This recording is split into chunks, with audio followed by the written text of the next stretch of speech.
Remember just a couple of weeks ago when Troy Baker said, do you think just a couple of screenshots is going to ruin a game? This is a game that needs to be played. Well, the audience have reacted. And The Last of Us Part 2. Oh, no.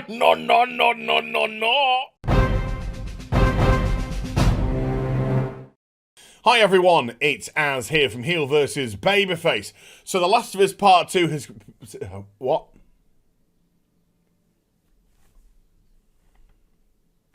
Oh, this? Oh, well, you see, I had to see it, so you bloody well can now too. Okay?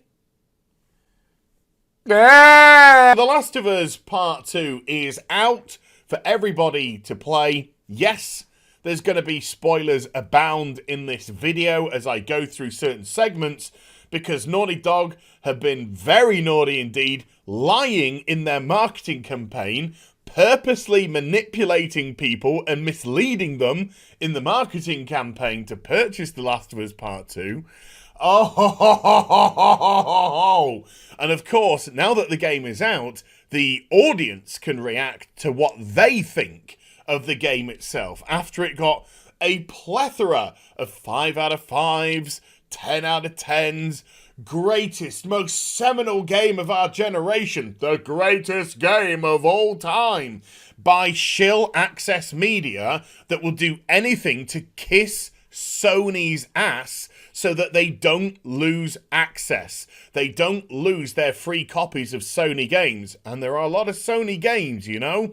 So they get their interviews with the stars. So they get their invites to the various publishing houses and development houses. So they get their little gifts and trinkets. Because that's what they're in here for. They're not here to serve the customer. No, they're not here to actually give an honest opinion and give the customer the choice of whether or not they should purchase the game. They're here to lie to you so they can personally benefit. Let's just say the scores don't match up. But we'll go into that because obviously there's been an audience reaction just like there's been a shill media reaction.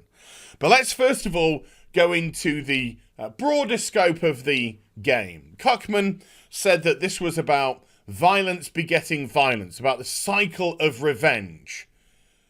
Apart from it's not. Because Abby gets everything that she wants in this game. She turns up to kill Joel. She does it at the beginning of the game. Ellie comes after her and escapes. You then take over and play as Abby. Ellie actually proves to be a boss that you fight, and you defeat her. You smash her face in. You also smash Dina's face in, but you let them live. So they go wandering back to their little farm, after all the males have been killed, obviously. And then Ellie decides she wants to go round 2 with Abby Smash. But Dina doesn't want any part of it. So Ellie goes on her own this time to discover that Abby's been captured. She frees Abby. She fights with Abby again. Abby bites her bloody fingers off. And then just as she's about to kill Abby, she has a revelation. She has a flashback to Joel playing the guitar. And says, this is going to get us nowhere. Go on, off you go. So Abby lives and gets everything that she wanted. Ellie loses Joel. Ellie loses Dina because when she gets back to the farm, she's gone. Ellie loses her 2 fingers. And Ellie loses the ability to play the guitar. It's so emotional. Anyway, let's get on to some of the Naughty Dog lies, shall we? Because in the advertising campaign, we saw Joel very sparingly, which in itself made people a little bit worried, but we did see an aged-up Joel. However, that was purposely put in to mislead you. Also, some of the lines that Joel says in the trailer are not his, nor does it happen in the way that it shows in the trailer, especially when he grabs Ellie around the mouth and says, "You don't think I'll let you do this on your own?" No, that's not actually Joel. That's Jesse in the game. Not Joel. Joel is only aged up at the beginning because he's only in it for 2 hours before he gets his head smashed in by a 9-iron. All the other times that Joel appears, and in the trailers, he's de-aged back to the age that he was because they're all flashbacks. So Naughty Dog made a conscious effort to age up and trick their audience into believing Joel had a bigger role in this game than he had. And people aren't necessarily mad that Joel gets killed. I think, judging by the ending of the first Last of Us game and the decision that Joel made, karma was always going to come back for Joel at some point. It was going to be how the relationship between Ellie and Joel developed, and how ultimately he would probably sacrifice himself to allow Ellie to continue in this world. Apart from there was no further development, of course, because he has his head smashed in by a 9-iron at the start of the video game. And we just get little flashbacks as it goes through. Oh, naughty dog. So with that said, let's have a look at the audience score. Oh, no. Now, I'm not going to try and pull one here. I know that a lot of these review scores that have probably been put here are a reaction to Naughty Dog. A reaction to the game that people have seen, the leaks that they have seen, and I don't necessarily think that everyone here has actually purchased the game and played it. I'm not going to be that person that tries to con you to think that.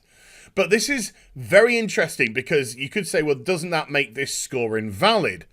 No, not necessarily. Why? Because this is still the paying customer, or the potential paying customer.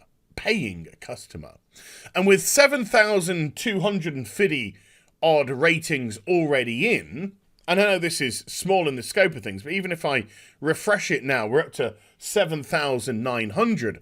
This score has remained relatively consistent, leaning from about 3.8 to 3.3. So that could signal that people are not actually going to buy this game in the numbers that we necessarily thought they were. And when scores like this start to get out to the masses relatively quickly, then people who are considering buying The Last of Us, I mean, today's the 19th of June. Let's just say people are waiting to payday, and payday usually comes towards the end of the month or so, before they picked it up. If they see a bunch of negativity surrounding this by players, then they might actually make a conscious decision to say, hey, do you know what? Maybe I shouldn't pick this up.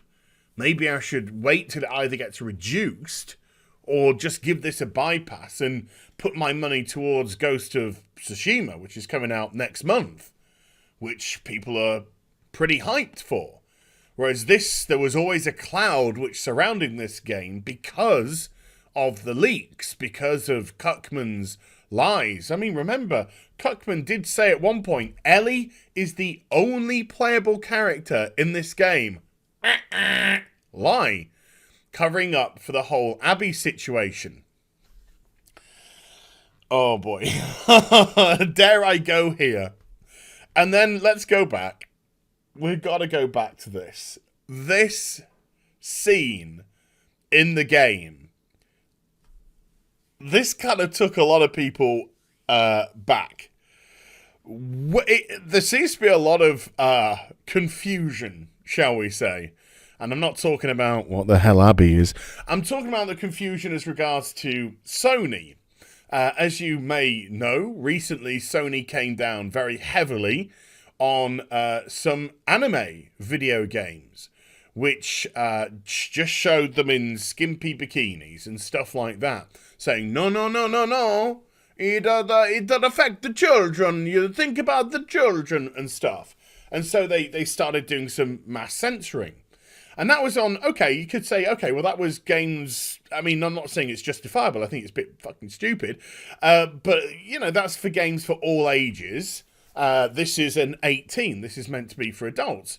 Well, even with games that were 15 rated, they were still doing the same. Devil May Cry. They put in the lens flare to cover just an ass shot of somebody. Censoring gone cray-cray. But here, Abby gets smashed. I mean, absolutely smashed raw dog. Look, you know, I think a lot of us here have, you know, done the business. If you try this, let's just say it's going to be very, very painful for both sides.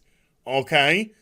There's got to be a ramping up. You know what I mean? There's got to be a ramping up. This is, it was horrendous. Absolutely horrendous to see. And Abby gets her pecs out. I mean, come on. Gets her pectorals out. And it's just like, what was this for? And is this Neil? Is this Neil Cuckman's self-insert? This is getting freaky, Neil. You're a freak. You know? So let's just say there's a massive amount of double standards on Sony's behalf there on what they decide was suitable for people and not suitable for people. And I'm not trying to be a prude. I've got no problem with sex in video games or anything like that, particularly if they're leveled at a mature audience. But you've got to remain consistent. And you've got to be consistent in your censoring or non-censoring. And to be honest with you, none of this should be censored at all. These are decisions that are made by the the development houses, by the developers of the game. This is Sony coming in and saying, well, if you want it published through us, but they're quite happy to let that. I don't know. Sure, I'll have one more quick refresh before we bring this to an end. Okay, they haven't got any more for us. So far, on 7,900 ratings on The Last of Us Part 2 on Metacritic, it's sitting at a score of 3.4 out of 10. Whereas the 94 critical reviews have it at 95 out of 100. Stunning and brave. And Sony, can we get a free copy of the next game, please? Thank you. Hope you enjoyed the vid. If you did, do get a thumbs up and also subscribe to the channel. Follow me on social media and YouTube for live streaming. Links are in the description box down below. Tonight, Friday, Night Tights, 10 p.m. UK time over on Nerdrotic channel. Hope to see as many of you there. You take care. Bye for now.